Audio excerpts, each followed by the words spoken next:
경찰이 들이닥쳤을 때 그들은 도망칠 줄 알았겠죠.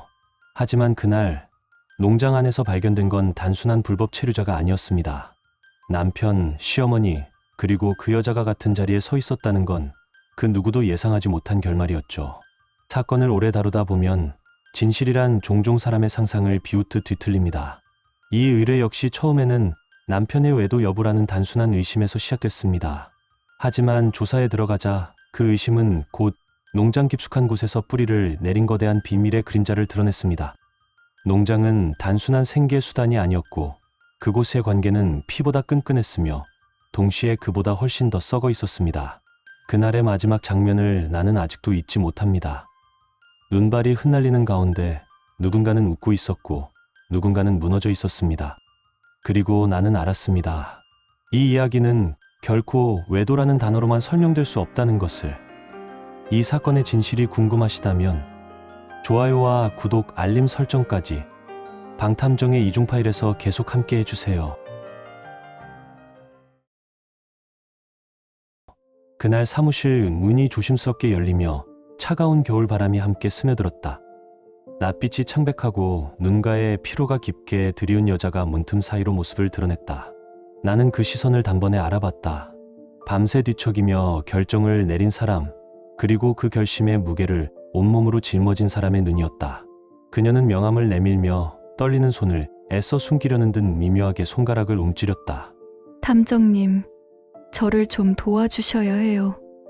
짧은 한마디였지만 그 안에는 절박함과 분노, 그리고 스스로도 설명하기 어려운 혼란이 뒤섞여 있었다. 그녀의 이름은 한서연, 34, 광고 회사에서 경영기획을 맡고 있었고 서울에서 10년 넘게 살아온 전형적인 도시 여자였다. 그런 그녀의 이야기는 2해 전으로 거슬러 올라갔다고 했다. 2년 전쯤이었어요. 그녀는 눈을 감았다 뜨며 기억 속의 한 장면을 꺼내는 듯 숨을 고르고 말을 이었다. 남편 강민호는 당시 중견 무역회사의 영업팀장이었다. 그런데 갑작스러운 구조조정으로 잘리게 되었고 집안의 공기가 그날 이후로 무겁게 가라앉았다. 다시 취직하겠지. 그렇게 생각했죠. 그런데 그녀는 씁쓸하게 웃었다. 남편이 내놓은 건 전혀 예상치 못한 제안이었다. 서울 생활을 접고 고향 시골로 내려가 농장을 돕자는 것이었다. 그 농장은 시어머니가 운영하고 있었고 규모가 커서 연간 수익이 3억 원에 달할 수 있다고 했다. 그는 홀로 먼저 내려가 23년 동안 자리 잡은 뒤 그녀를 불러오겠다고 약속했다. 시어머니도 사람 손이 푹하다며 당장이라도 내려오면 좋겠다는 말을 덧붙였다. 남편이야 고향이 시골 농촌인데다 시어머니께서 큰 농장을 운영하고 계시니 그게 현실적인 선택일 거라고 계속 설득했어요. 서연은 처음에는 완강히 거부했다고 했다. 도시에서 나고 자란 그녀에게 낯선 시골과 농사일은 상상만으로도 숨이 막히는 일이었다. 하지만 남편은 매번 논리와 감정을 섞어 설득했고 마침 회사 일로 스트레스를 받던 그녀는 결국 조건부로 동의했다. 그 조건이란 2 사람은 주말마다 서울에서 만나고 2년 뒤 함께 내려가는 것이었다. 처음 1년은 약속이 지켜졌다. 남편은 매주 토요일 저녁에 올라와 함께 시간을 보냈고 전화도 하루에 1~2번은 꼭 했다. 그러나 시간이 지날수록 그의 목소리는 바빴고 약속도 뜸해졌다. 농장이 바빠서라는 말이 핑계처럼 반복됐고 전화를 받지 않는 날이 점점 늘었다. 그러던 어느 날 그녀의 스마트폰에 알림 하나가 떴다. 그런데 그때 그게 온 거예요. 목소리가 낮아졌고 그녀의 손끝이 무의식적으로 가방끈을 조였다.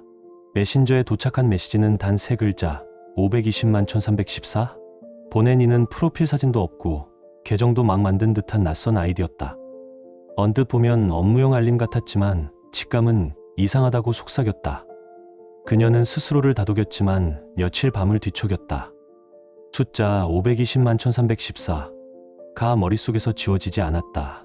그 순간 머릿속에서 모든 조각이 빠르게 맞춰지기 시작했다. 주말마다 올라오지 않는 남편, 점점 짧아지는 통화, 그리고 이 의문의 메시지. 그녀는 더 이상 우연이라 믿을 수 없었다. 그래서 제가 직접 알아보려 했지만 그 지역은 아는 사람도 없고 발을 디딜 방법이 없었어요. 결국 그녀는 한숨을 길게 내쉬고 나를 바라봤다. 결국 탐정님을 찾아왔습니다. 제 남편이 정말 바람을 피우고 있는 건지 확인하고 싶어요.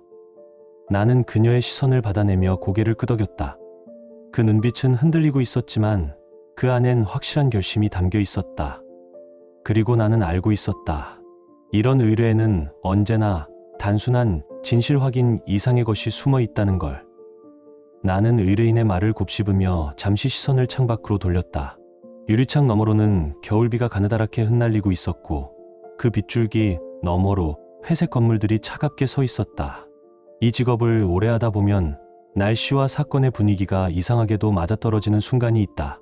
오늘이 바로 그런 날이었다. 한서연 씨, 내가 조용히 그녀의 이름을 불렀다. 그녀는 살짝 어깨를 움츠리며 내 시선을 다시 마주했다. 남편이 내려간 뒤 혹시 생활비나 농장 관련 이야기를 나눈 적 있습니까? 그녀는 잠시 망설이다가 고개를 끄덕였다.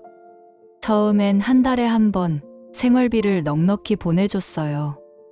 그런데 1년이 지나면서 그 돈이 점점 줄었죠. 이유를 물으면 농장에 투자할 게 많다고만 했고요. 그 대답에 내 머릿속에서는 또 다른 조각이 제자리를 찾아갔다. 외도 사건 중 상당수가 단순히 마음의 문제로 끝나지 않는다. 거기엔 돈이 얽히고 사람의 욕심이 깊게 스며든다. 그리고 그런 경우 진실은 늘 더럽고 복잡하다. 그녀는 다시 말을 이었다. 그런데 그 메시지를 받고 나서 그냥 넘어갈 수 없었어요. 혹시 제 직감이 틀렸다면 좋겠지만 만약 아니라면 저 바보 되는 거잖아요. 그 한마디에 그녀가 왜 이 추운 겨울날 내 사무실 문을 열었는지가 또렷하게 드러났다. 사랑이 깨지는 순간보다 더 두려운 건 그 사실을 마지막까지 눈치채지 못하는 자신일 테니까. 나는 의뢰서를 꺼내 그녀 쪽으로 밀었다. 이건 기본 절차입니다. 남편의 현재 생활 패턴, 농장 위치, 그리고 주변 인물에 대한 정보를 최대한 적어주세요. 그래야 저희가 움직일 수 있습니다. 그녀는 펜을 쥐고 잠시 고개를 숙였다. 그리고 종이에 또박또박 글자를 새기기 시작했다. 그 손끝이 종이를 스치는 소리가 사무실 안에서 유난히 크게 들렸다. 내가 이 일을 오래 하면서 배운 것 중 하나는 첫 만남에서 풍기는 기운이 사건의 결말과 자주 맞물린다는 점이다. 오늘 내 앞에 앉아있는 이 여자는 끝까지 버티려는 사람의 눈빛을 하고 있었다. 하지만 그 끝이 그녀가 바라는 방향일지는 아무도 모른다. 그날 나는 내 노트에 이렇게 적었다. 남편 귀향 후 연락 빈도 급감, 의문의 숫자 메시지, 재정 문제 가능성, 제3자 개입 추정, 주시 필요, 그리고 마음속으로는 이미 알고 있었다. 이 사건은 단순한 배우자의 외도라는 프레임을 넘어설 것이다. 아마도 훨씬 더 깊고 훨씬 더 위험한 진실이 기다리고 있을 것이다. 서연 씨와 계약서를 작성하자마자 나는 바로 조사팀을 꾸렸다. 남편 강민호 씨의 생활 패턴을 알아내기 위해 우리는 이틀 전부터 농장 근처에서 은밀히 대기했다. 농장 안팎의 분위기는 생각보다 복잡했다. 바쁜 손길과 거친 숨소리 속에 흙냄새와 기계 소리가 뒤섞여 있었다. 겉보기에 그는 성실한 농장 주인의 아들이었지만 내 직감은 이 사람 뭔가 감추고 있다고 속삭였다. 그리고 사흘째 되는 날 오후 그 순간이 왔다. 이른 시간 농장에서 퇴근한 뒤 어딘가로 향하는 남편. 무전기로 전해진 팀원의 목소리가 낮지만 날카로웠다. 나는 쌍안경을 들고 먼 발치에서 그를 주시했다. 평소 농장 작업복 차림만 보였던 그가 오늘은 깔끔한 셔츠와 재킷에 머리까지 단정히 빗어 넘겼다. 마치 약속된 무대에 오르는 사람처럼 발걸음이 가벼웠다. 그는 농장 근처의 작은 시골길을 벗어나 40분쯤 차를 몰았다. 도착한 곳은 군청 인근의 조용한 거리, 그리고 네온사인이 희미하게 빛나는 작은 바였다. 그곳에서 한 여자가 그를 기다리고 있었다. 머리칼은 검푸른 빛을 띠었고 이국적인 이목구비의 미소가 묘하게 도발적이었다. 그녀의 이름은 이리나, 25세, 우즈베키스탄 출신으로 이 지역 행사장에서 무대 무용수로 일하고 있었다. 시골, 농촌에서 흔치 않은 외국인 근로자였기에 마을 사람들 사이에서 눈에 띄는 존재였다. 나는 그들이 함께 들어가는 모습을 지켜보았다. 그들의 거리에는 친구나 손님이라는 단어로는 설명되지 않는 온기가 흐르고 있었다. 바 안쪽 창문 틈 사이로 보인 장면은 더 노골적이었다. 그녀가 웃으며 그의 어깨에 손을 올렸고 그는 자연스럽게 허리를 감싸며 귀에 무언가를 속삭였다. 짧지 않은 대화를 나눈 뒤 둘은 나란히 바깥으로 나와 골목길을 걸었다. 그날 밤 우리는 그들의 동선을 끝까지 추적했다. 이리나는 근처 원룸에 살고 있었고 강민호 씨는 망설임 없이 그곳으로 들어갔다. 그리고 2시간 후에야 불이 꺼졌다. 정황상 그들이 단순한 지인이 아니라는 건 명확했다. 조사 결과 두 사람은 2달 전 처음 만나 관계를 발전시켰고 그 무대가 바로 이바였다. 다음 날 아침 나는 서연 씨를 사무실로 불렀다.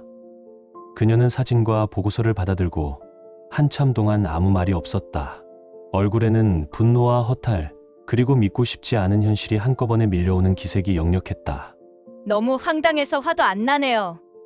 그녀는 이를 악물고 억지로 웃음을 지었다. 그 웃음 속엔 차가운 결심이 숨겨져 있었다. 나는 현실적인 조언을 했다. 이리나는 외국인 근로자 신분인데 지금 하는 일은 불법입니다.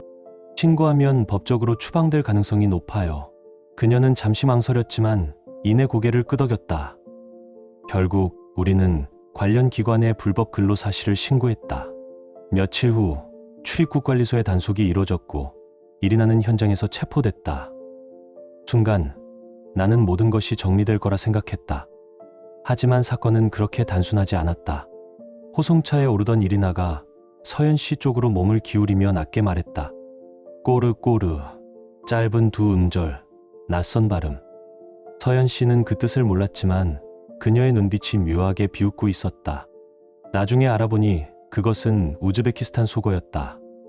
직역하면 눈먼 사람, 은유적으로는 바로 앞에 진실도 못 보는 바보를 뜻했다.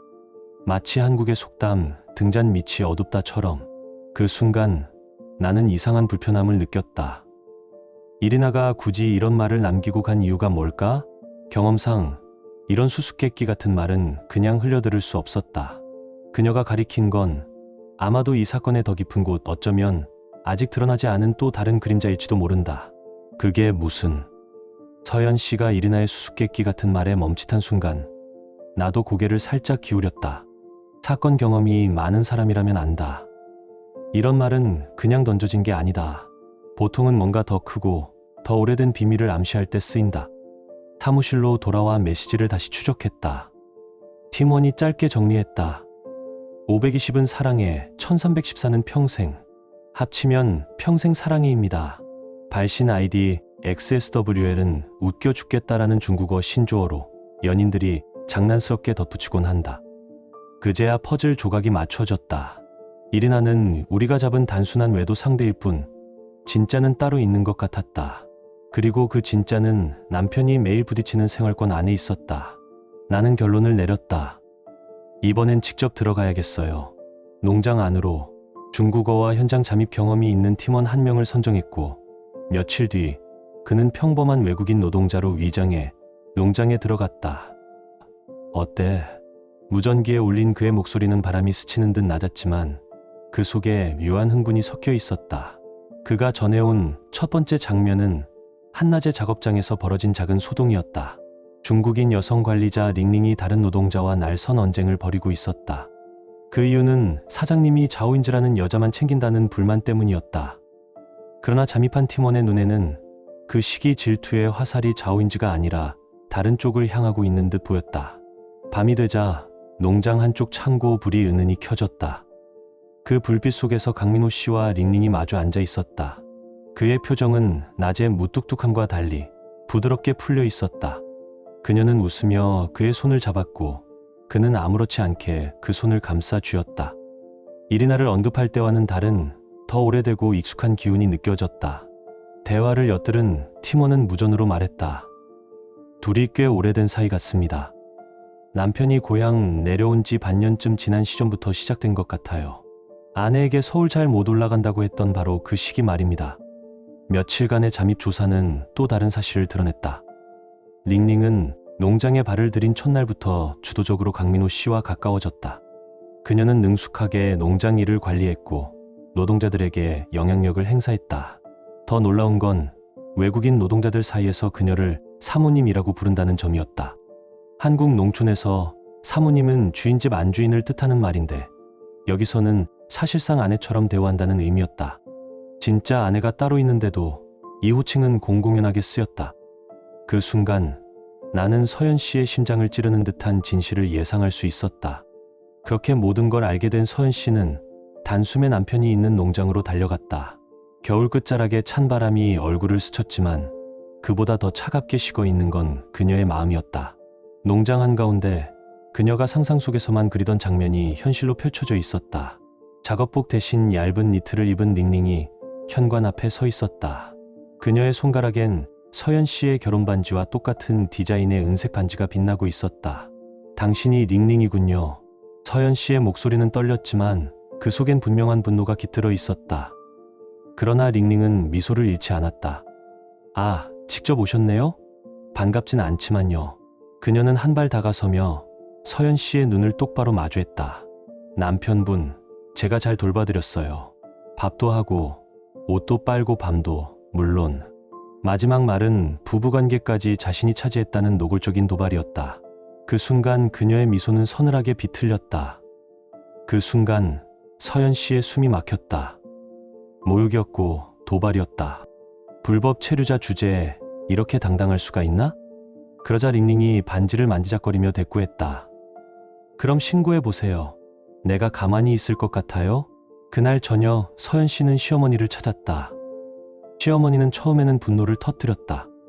이게 무슨 짓이야, 민호야. 그녀의 목소리는 날카롭고 격렬했으며 서연 씨를 향해서는 연민 섞인 표정을 지었다. 걱정 말아라. 내가 당장 저 여자를 내쫓을게. 그 약속은 그녀의 마음 한켠에 작은 안도감을 심어주었다. 결국 서연 씨는 서울로 돌아가 기다리기로 했다. 하지만 내 경험상 이런 약속이 지켜지는 경우는 드물었다. 일주일이 흘렀다. 그 기간 동안 아무 소식도 없었다. 서연 씨는 불안과 의심을 안고 다시 농장으로 향했다. 그리고 그곳에서 본 건 믿기 힘든 광경이었다. 링링이 여전히 농장 안에서 활보하고 있었던 것이다. 서연 씨의 표정이 굳자 시어머니가 마침내 실토했다. 내가 저 여자를 내쫓으면 그 여자 일가 친척 전부가 일을 그만두겠다고 협박한다. 농장 인력의 절반이 한꺼번에 빠져나가면 우리 망해. 말은 담담했지만 그 안엔 이미 선택이 끝난 사람의 결심이 담겨 있었다. 시어머니는 며느리 대신 농장을 택한 것이었다. 서연 씨는 더는 기다리지 않았다. 곧장 경찰에 불법 체류 사실을 신고했다. 며칠 후 단속이 들어갔지만 이상하게도 그날 아침 링링과 그 무리는 자취를 감췄다. 누군가가 미리 단속 소식을 흘린 것이 분명했다. 단서를 찾던 서연 씨는 우연히 남편이 시장에서 음식을 잔뜩 사들고 가는 것을 목격했다. 그의 발걸음을 몰래 따라간 끝에 시골 외곽의 허름한 창고에 다다랐다. 문틈 사이로 보인 건 닝닝과 그녀를 위해 음식을 정리하는 시어머니였다. 그리고 그 곁에서 아무렇지 않게 앉아있는 남편. 모든 것이 명확해졌다. 시어머니는 처음부터 링링의 존재를 알고 있었고 심지어 경찰 단속 소식까지 알려주며 숨겨주고 있었다. 이유는 단 하나, 농장을 지키기 위해서였다. 서연 씨가 문을 열고 들어섰을 때 두 사람은 놀라지 않았다. 오히려 시어머니가 먼저 입을 열었다. 내가 왜 이렇게 일을 어렵게 만드니? 농장은 어떻게 할 거야? 남편도 덩달아 목소리를 높였다. 당신이 이래서 우리 사는 게 힘들어지는 거야. 더 충격적인 건 마을 사람들의 반응이었다. 소문은 순식간에 퍼졌지만 아무도 그녀의 편에 서지 않았다. 모두가 한 목소리로 말했다. 저 여자가 오히려 농장 살린 거야. 괜히 문제 일으키지 말고 그냥 눈 감아. 그 순간 서연 씨는 완전히 고립됐다. 그리고 나는 그녀가 겪는 고독의 무게를 똑똑히 느낄 수 있었다. 온 마을이 똘똘 뭉쳐서 그녀를 몰아냈다. 누구 하나, 단 한 사람도 서연 씨의 편에 서주지 않았다. 남편과 시어머니, 그리고 마을 사람들까지 모두 한 목소리로 말했다. 괜히 문제 만들지 말고 그냥 살아. 그 말 속엔 비겁함이 섞여 있었고 동시에 철저한 계산이 깔려 있었다. 농장이라는 밥줄을 지키기 위해 그들은 도덕도, 양심도, 심지어 가족 관계마저도 버릴 수 있었다. 그런 현실 앞에서 서연 씨는 더 이상 버틸 힘을 잃었다. 링링이 불법 체류자라는 사실을 근거로 소송을 건다 해도 법적으로 위자료를 받기는 쉽지 않을 거라는 게 내 결론이었다. 절차가 복잡하고 시간도 오래 걸릴 것이 분명했다. 그녀 스스로도 알았다. 길고 지치는 싸움 끝에 돌아오는 건 돈도 정의도 아닌 더 깊은 상처뿐이라는 것을. 결국 지는 거네요. 그녀가 내게 이렇게 말했을 때 그 목소리엔 분노보다 피곤이 더 묻어 있었다. 그녀는 서류를 정리했고 변호사와 짧은 통화를 마친 뒤 이혼을 결정했다. 인과응보라는 건 사건을 오래 다룬 나조차도 때때로 믿기 어려운 말이다. 선한 사람이 반드시 보상받는 것도 아니고 악한 사람이 반드시 벌을 받는 것도 아니다. 서연 씨는 그 잔혹한 진실을 너무 빨리 배운 셈이었다. 하지만 말입니다. 중국 속담에 이런 말이 있습니다. 하늘이 그물을 치니 아무리 som겨도 빠져나갈 수 없다. 이혼 절차가 끝난 지 불과 몇 달 후 전혀 예상치 못한 소식이 내 귀에 들어왔다. 그 농장이 경찰의 대대적인 단속을 받았다는 것이다. 처음엔 단순한 불법 체류 단속인 줄 알았다. 하지만 사건의 본질은 훨씬 더 어두웠다. 농장 내부에서 대마초를 대규모로 재배하고 판매하며 심지어 일부는 그 자리에서 흡연까지 한 혐의였다. 단속 당일 닝닝과 그녀의 측근들은 작업 창고 한가운데서 현행범으로 붙잡혔다. 그들의 표정엔 두려움과 동시에 체념이 섞여 있었는데 마치 이 순간이 언젠가는 올 거란 걸 알고 있었던 듯했다. 강민우 씨와 시어머니 역시 농장의 법적 소유주로서 곧바로 수사선상에 올랐다. TV 뉴스 자막에 농장 대마초 재배 판매 혐의라는 문구가 뜨는 순간 한때 성공한 농장이라 불리던 그들의 이름은 완전히 추락했다. 마을 사람들의 태도는 그야말로 냉정했다.